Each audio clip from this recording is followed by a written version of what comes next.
The cry in the green silence. The jungle was alive with sound. Big leaves rustled in the wind. Strange birds sang high in the trees. Insects buzzed around thick vines and glowing flowers. But in the middle of all that noise, there was a small, soft cry. It didn't belong to any animal, it didn't belong to the wind. It was the voice of a child, lost, afraid, and all alone. A tiny alien girl, no older than 5 human years, sat hidden between roots of an enormous tree. Her silver-blue skin was dirty and scratched. Her wide, glowing eyes were filled with tears. She held her knees to her chest and rocked slowly. She didn't know where her mother was, she didn't know where her people went. She only knew the jungle had taken them all. She was too scared to move, too tired to cry loudly. All she could do was whisper, "Mama, Mama." Far away, on the edge of the jungle, a man stood beside his broken shuttle. His name was Eli Granger, a human explorer from Earth. He wasn't supposed to be here. A storm had knocked his ship off course. He had crash-landed 2 days ago with only basic supplies and a half-working scanner. He checked the scanner again. It beeped strangely, showing a faint heat signal deep in the jungle. At first he thought it was a bird or a small beast. But then he heard it, a soft voice, a cry. Eli took off his helmet. The voice came again, faint, sad, and broken. He froze. "That's not an animal," he whispered. He scanned the signal again. It was weak, but moving. Whoever it was still alive. Eli had been trained for exploration, not rescue. But something inside him moved. That sound. It reminded him of something he had lost a long time ago. A little voice calling for help with no one to answer. He packed his bag, grabbed his emergency light blade, and stepped into the jungle. The first thing he noticed was the heat. The air was thick, hot, and wet. Vines tried to grab at his boots. Strange glowing plants hissed as he passed. The scanner blinked slowly, guiding him toward the signal.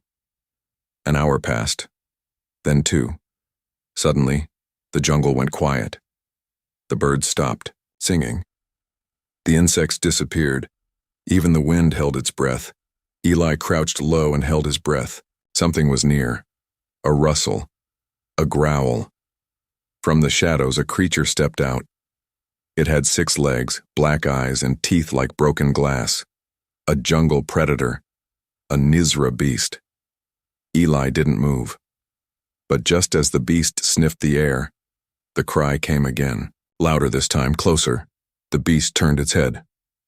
It had heard it too. Eli cursed under his breath. If the predator found the girl first. He didn't wait. Eli picked up a rock and threw it far to the side. It crashed through branches. The beast roared and rushed toward the sound. Eli ran the other way, straight toward the cry. His heart pounded. His lungs burned. He pushed through thorns and leaves until suddenly he saw her. There she was, curled under a giant leaf, shaking, bleeding, barely breathing. A tiny alien girl. She looked at him with wide, frightened eyes. She tried to crawl away. No, it's okay," Eli said gently, dropping to his knees. "I'm not here to hurt you, I heard you. I came to help." She didn't understand his words, but maybe she understood his tone. Or maybe it was the way he put down his blade and raised his hands. She stopped moving. Behind them, the jungle roared again. The predator was coming back. Eli knew they didn't have much time. He took off his jacket and wrapped it around her. She was so small, so cold. He picked her up gently. She was light, like carrying a feather. "I've got you," he whispered. "You're not alone now." The girl blinked slowly, still too weak to speak. Eli turned and ran. Behind him, the trees shook. The Nizra beast had caught their scent. He didn't look back. He only ran, through vines, over roots, past glowing flowers. The girl in his arms didn't cry anymore. She just held on, tight. Eli ran through the jungle like a man possessed, his boots slamming into the wet ground, splashing through puddles and thick vines. The tiny alien girl in his arms clung to him tightly now. her thin fingers digging into his shirt, her body trembling from both cold and fear. Behind them, branches snapped and snarls echoed. The predator was not far. The thick jungle made it hard to move fast, but Eli didn't stop. Every sound of the beast crashing through the brush pushed him harder, faster. He had no map, no guide, only instinct and the broken scanner bouncing against his belt. He didn't even know what species she was. Her skin was pale blue with tiny, bioluminescent spots that shimmered when she breathed. Her ears were long and curved like leaves, and her legs seemed made for climbing or leaping. But now she was too weak to do either. Her breathing was shallow. She hadn't spoken since he picked her up. She just held on as if she knew her life depended on it. Eli's boots hit a patch of mud, and he slipped but didn't fall. He adjusted the girl in his arms and kept running, eyes searching for shelter. The jungle was too open here. He needed a place to hide, somewhere the beast couldn't sniff them out. Then he saw it. A low rock formation covered in moss, like a shallow cave pressed against the base of a hill. Eli rushed toward it, ducked inside, and pressed his back against the cool stone. His chest heaved, sweat dripping down his face. The girl whimpered quietly, curling closer. Eli listened. The jungle was alive with noise again, but different now. The growling was distant. The beast had lost their trail for now. He looked down at the girl. She was staring up at him with huge, glowing eyes. He tried to smile but didn't know if it helped. She blinked slowly, then looked down at his chest and touched his dog tag gently with one tiny finger. "Eli," he said softly, pointing to himself. "Eli!" She tilted her head. He pointed at her. "You?" She didn't answer. Of course she didn't. She probably didn't understand his language. Maybe she was too scared. But she didn't pull away either. That was something. Outside the cave, rain began to fall, thick and sudden like a wall of water. Within seconds, the ground turned to soft mud. Eli leaned out slightly and saw the trail behind them. Clear footprints, both his and hers, deep in the soft soil. Anyone or anything could follow them. He bit his lip, thinking fast. He needed to erase their path. He gently laid the girl down against the dry side of the cave wall, covering her with his jacket again. She didn't protest. Her eyes closed slowly. Exhaustion was winning. Eli picked up a branch and stepped back into the rain. He began sweeping the muddy ground, wiping away footprints, covering them with wet leaves, dragging brush behind him to mask the trail. He worked fast, moving backward, until even the place where they entered the cave was hidden. Then he returned, soaked to the bone, and sat beside the girl. His breathing was heavy, his arms shaking from more than just cold. The beast wouldn't find them now. Not easily, at least. He opened his pack and pulled out a water flask and a protein strip. Carefully, he offered the girl the water first. She sniffed it, then drank a few small sips. When he gave her the food, she stared at it suspiciously, then took a tiny bite. Her eyes widened. She chewed slowly, then took more. Hunger, finally, breaking through fear. Eli smiled again, and this time she gave a small, tired nod. He didn't know if it meant thanks, but he took it that way. For a moment, the rain outside was the only sound. The girl leaned against him, still chewing. Eli looked out toward the jungle. He had no signal, no way to call for help, no idea where her family was, or if they were even alive. And yet something in him had changed. He hadn't planned to rescue anyone. He was just trying to survive the crash. But this little girl, she wasn't just some alien. She was a life, a soul. And now, she was his responsibility. He didn't know why fate had led him to her. He only knew he couldn't let her go.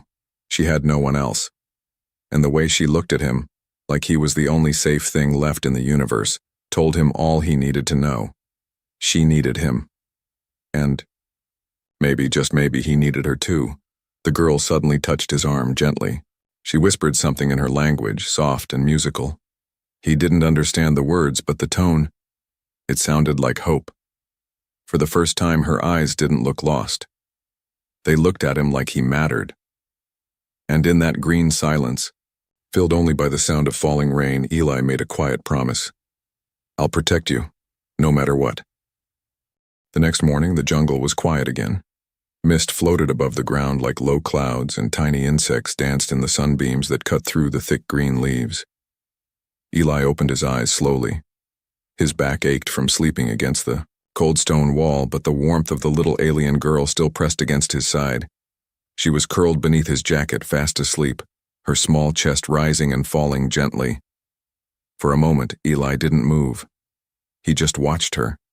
Her skin shimmered softly in the light, and her face, though dirty and tired, looked peaceful for the first time.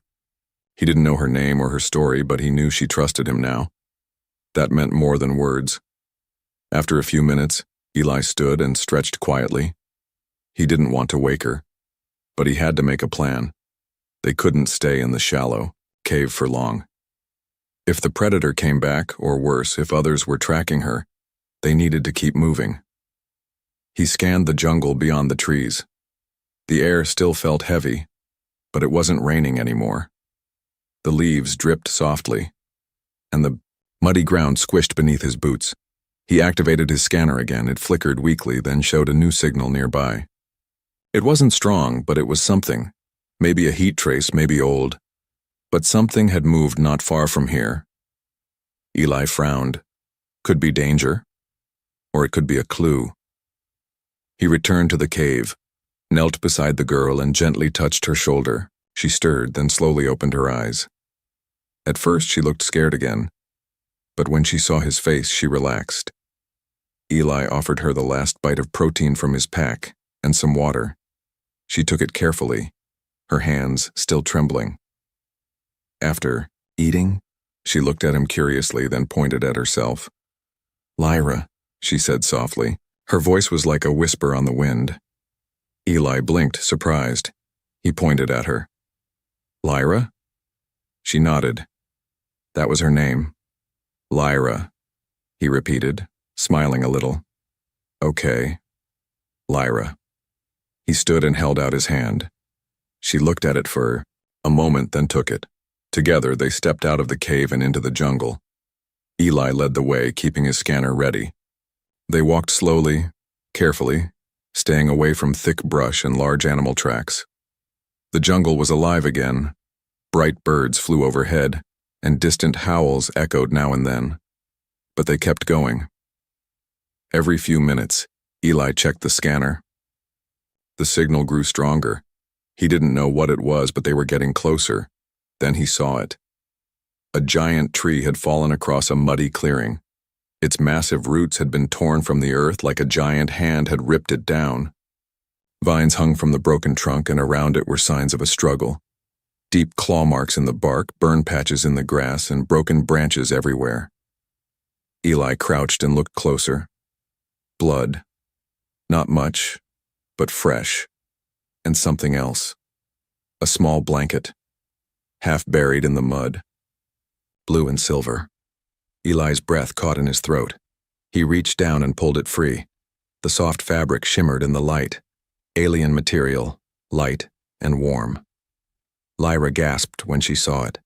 She stepped forward and touched it gently, her fingers shaking. She whispered something in her language, then looked up at Eli with wide, teary eyes. It was hers. This was where she had been. Maybe where she got separated from her family, or worse, where they had vanished. Eli looked around carefully. "You were here," he said softly, more to himself than to her. He turned the blanket over. There were tiny symbols stitched into the corners. It looked like a name. Maybe her family crest. This wasn't just any child's cloth. This girl came from someone important. That explained the danger. If someone wanted her, it wasn't just because she was lost. It was because she meant something.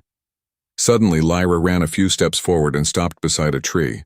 She knelt and pulled something from the dirt, what looked like a broken communication tag. She turned to Eli and held it up. He took it and examined it. The screen was cracked, but he could just make out part of the signal ID. It belonged to a civilian transport. Alien, not military.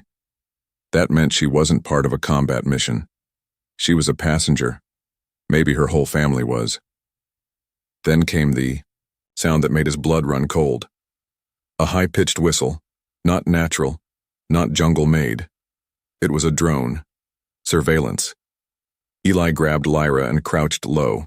He saw it through the trees. A black oval-shaped machine hovering silently, scanning the ground. Not human design. Definitely alien. And definitely looking for someone. They had to move. Now. He shoved the blanket into his pack, grabbed Lyra's hand and pulled her into the trees. Her legs stumbled, but she kept up. No more waiting. No more hiding. Whoever was sending drones was close, and if they found her again, they wouldn't be kind. Eli didn't know who to trust. But he knew one thing. He was going to protect Lyra, no matter what came next. Eli pushed through the thick jungle vines, sweat pouring from his forehead. His hand gripped tightly around Lyra's smaller one as they moved faster than ever before. The drone's mechanical hum still echoed in the distance, but the sound was fading. They had escaped, for now. But something told Eli this wasn't over. Drones never traveled alone. Someone, or something, was still tracking the girl. He couldn't shake the feeling that every leaf, every shadow, every breath of wind was watching him. They crossed a narrow stream where fish with glowing fins darted beneath the surface. Lyra stumbled on a rock, but Eli quickly caught her, lifting her in his arms again. Her breathing was shallow and her skin looked a little paler than before. She needed rest, food, maybe even medical attention, but they had none of that. Just a few supplies and the jungle around them.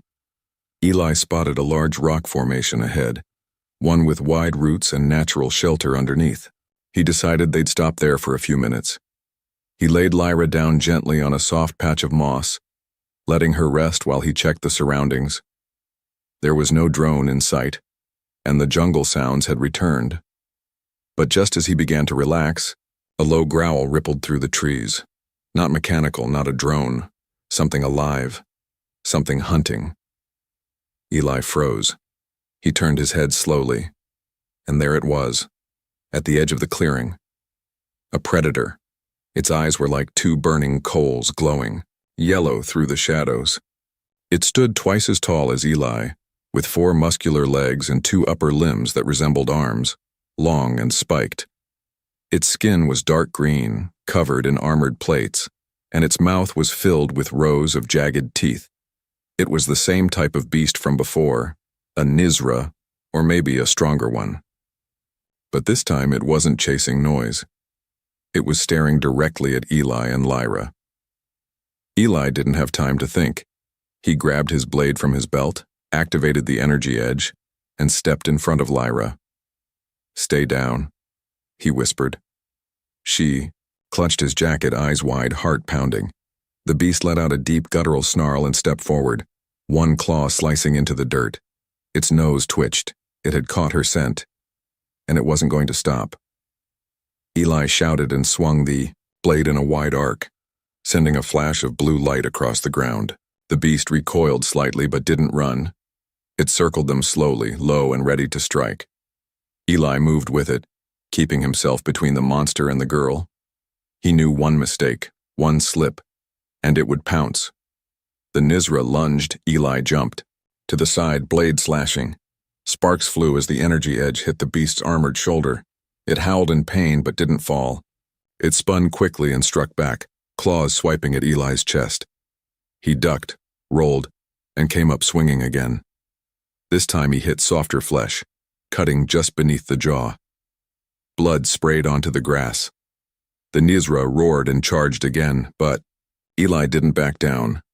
He fought with the strength of desperation, his body reacting faster than his mind. He wasn't just fighting to survive. He was fighting for Lyra, the girl who had no one else, the child who had whispered her name into his heart. And as the beast came again, Eli leaped toward it with everything he had. The final strike landed clean, right into the beast's throat. The Nizra stumbled, gurgled, then collapsed to the ground, twitching once before going still. Eli fell to his knees, gasping for breath. His arm was bleeding. His shirt was torn, But he was alive. And more importantly, so was Lyra. She rushed forward, ignoring her own pain, and grabbed him tightly, burying her face into his chest. Eli wrapped his arms around her, holding her, close, feeling the tremble in her small body. She whispered something softly in her alien tongue, a word repeated again and again. He didn't know the exact meaning, but he felt it in her tone. It meant safety. It meant trust. It meant she saw him as more than a protector now. After a few minutes, they moved into the shelter beneath the rock formation. Eli used water from the stream to clean his wounds. Lyra helped, tearing small pieces of her blanket to wrap around his arm. Her touch was gentle, and her hands shook less now. Eli looked into her eyes and said, "We made it." She nodded slowly, understanding not the words but the feeling behind them. That night they sat together in silence, listening to the jungle breathe around them. The stars above peeked through holes in the canopy. Lyra rested her head against Eli's shoulder, eyes fluttering closed. And for the first time since crash landing on this wild, alien world, Eli didn't feel alone. He had found something. Or maybe someone had found him. The stars were fading into a gray dawn when Eli opened his eyes. He hadn't meant to sleep, but exhaustion had overpowered him. His back was against the rock, his arms loosely wrapped around Lyra, who was still fast asleep on his chest. Her breath was warm, her body finally calm, and for the first time since they met, she wasn't trembling in fear. The jungle around them was silent, as if it, too, was resting after the battle. Eli watched the sky change color, soft orange peeking through thick green leaves. For a moment, the world felt still, but peace didn't last long. Eli's scanner buzzed weakly from his belt. He grabbed it, careful not to wake Lyra. The screen flickered and glowed, new signals, multiple ones, moving fast. Drones, not just one or two, 5, maybe 6. And they weren't wandering. They were in formation. Someone was coming. Eli frowned. It didn't make sense. Why chase a child with such force, unless she wasn't just a child? The more he thought about it, the more the signs pointed to it.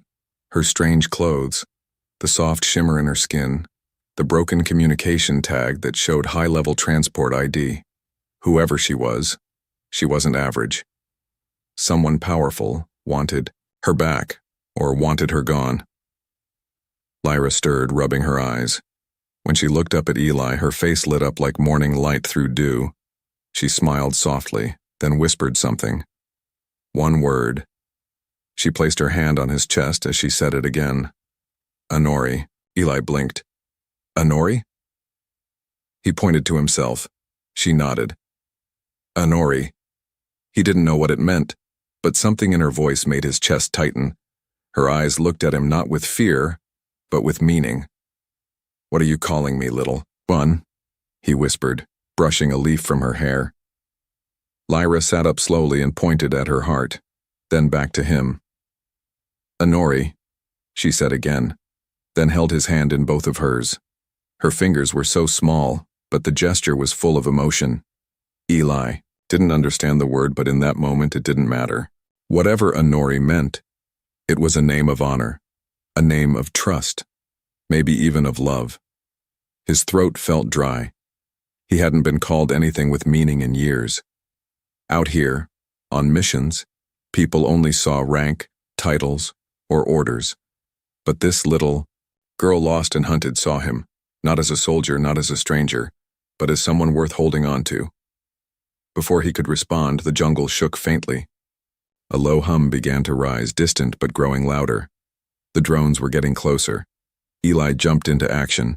He packed quickly, tying the blanket to his pack and handing Lyra a few sips of water. We have to go, he said. Now. She didn't ask questions. She trusted him. She followed. They moved fast, staying low, weaving through thick underbrush and stepping over roots. The jungle was awake again.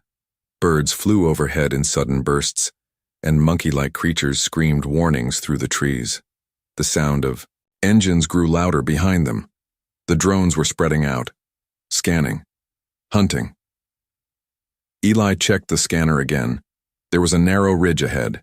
If they crossed it, they could enter an old canyon zone, a place he had passed in satellite images before the crash. It was deep and full of caves. Dangerous, yes, but harder for flying machines to navigate. It could give them the advantage.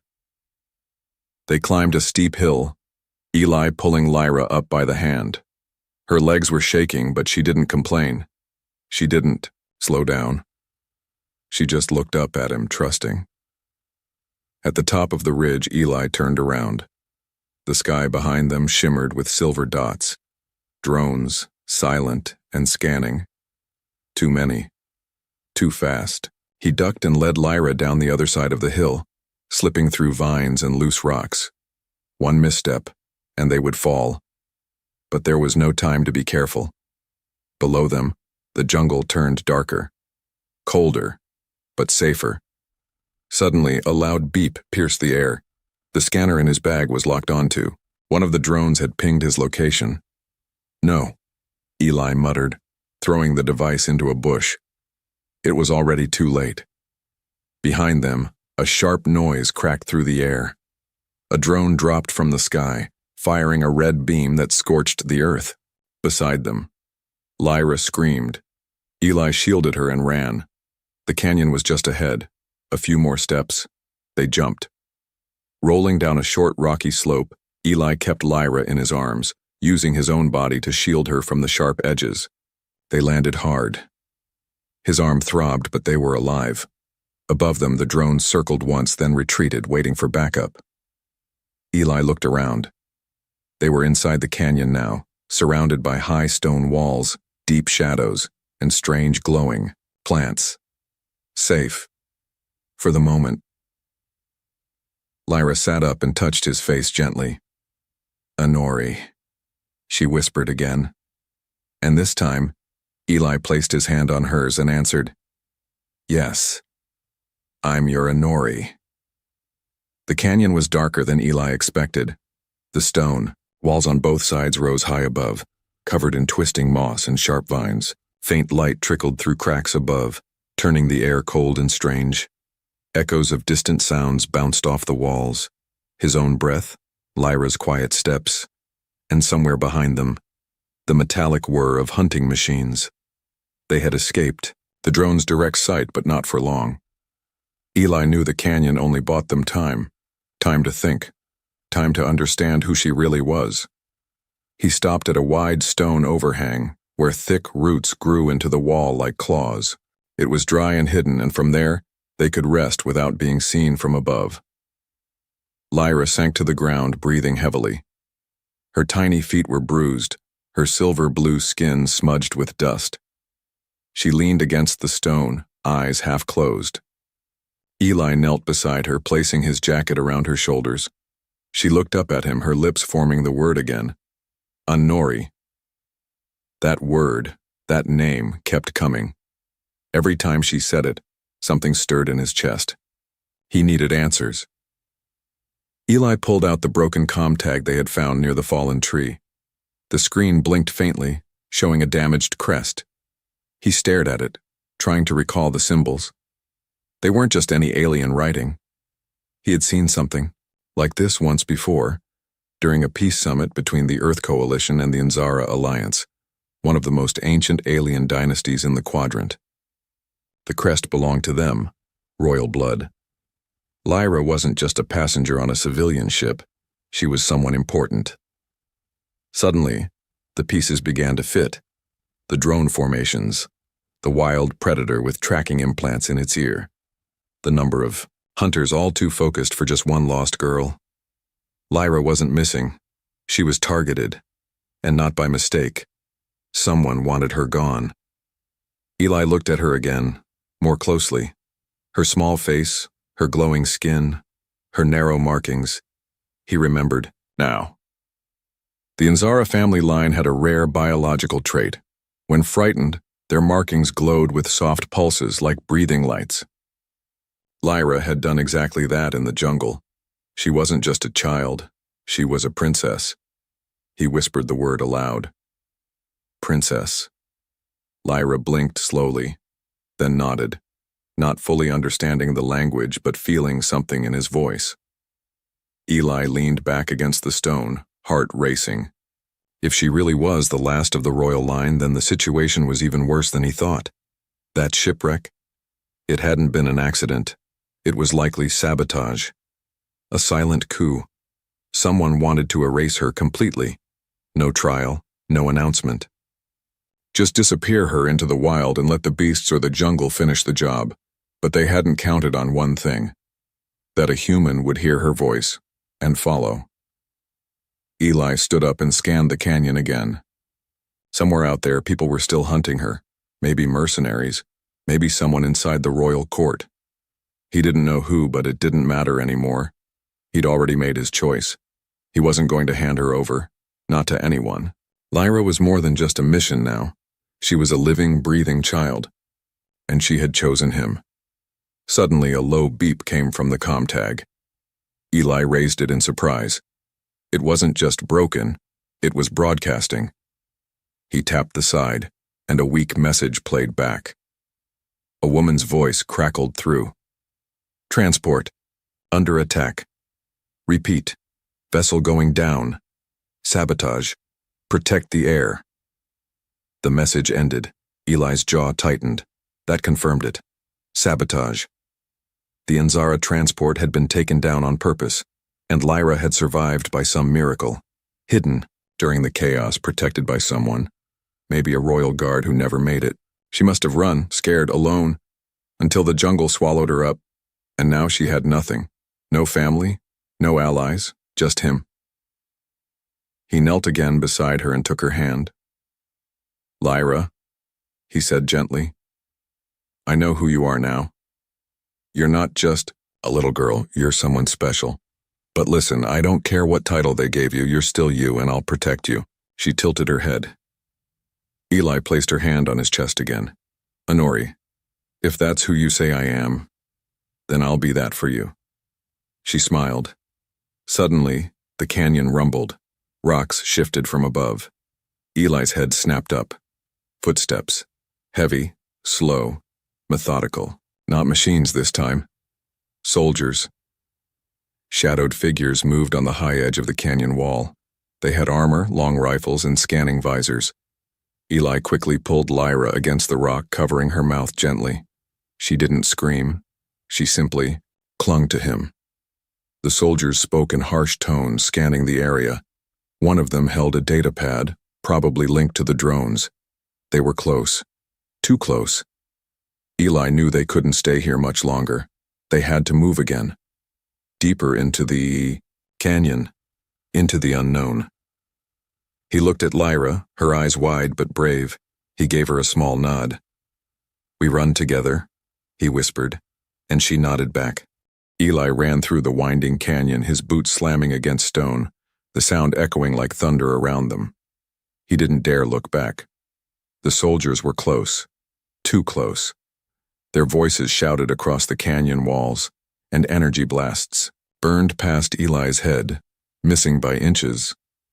One of the blasts exploded against a rock, sending hot fragments into the air. Eli shielded Lyra with his body, feeling sharp stings on his back, but he didn't stop. He couldn't stop.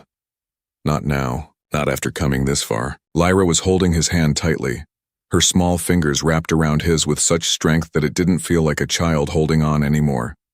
It felt like a promise. They reached a split in the canyon. One path led upward toward light. The other twisted downward into thick fog and darkness. Eli didn't hesitate. He pulled Lyra into the fog. Behind them, soldiers cursed and shouted as they lost sight. The air turned cold and damp, the fog swallowing their bodies. Their breathing became louder than the footsteps chasing them. Every muscle in Eli's body screamed in pain, but he held on. Not just to Lyra, but to the only thing that had mattered since this all began. She had chosen him. She had looked at a human, a stranger from another world, and called him Honori. The fog grew thicker, then opened into a wide, hollow chamber. The stone walls here were smooth, covered with ancient symbols glowing faintly in soft blue light. It felt like a secret place, untouched for centuries. Eli stopped to catch his breath, pulling Lyra into a shallow alcove. She was shaking not just from fear but from pure exhaustion. Her body was so small, so fragile, and yet she hadn't let go of him once. Eli crouched beside her. "We don't have much time," he whispered, brushing her hair back gently. "They'll find us soon." She looked up at him with tired eyes, then did something that made his heart stop. She reached for her neck and pulled off a small silver chain that had been hidden under her shirt. Attached was a glowing crystal, no bigger than a coin. She pressed it into his palm. Before he could speak, her voice, soft but sure, said, "For you. Only you." The crystal hummed. Light spread from his hand to his chest, and suddenly, he understood. Not just her words, but her feelings, her memories. The crystal was more than a gift. It was an ancient bond device. It shared truth between souls. In a flash, Eli saw her world. Towers of glass under alien suns, royal guards falling in battle, her mother hiding her in a stasis pod as explosions shook the sky. Then darkness, cold jungle, fear, hunger, loneliness. Until the human, who heard her voice and followed it through fire and death. Tears burned Eli's eyes, not from the vision but from the weight of what she had given him. She had made him more than a protector. She had made him family. Footsteps echoed again, closer now. They had been found. Eli rose slowly and turned toward the cave mouth. He drew his blade and stood tall, body shaking but heart calm.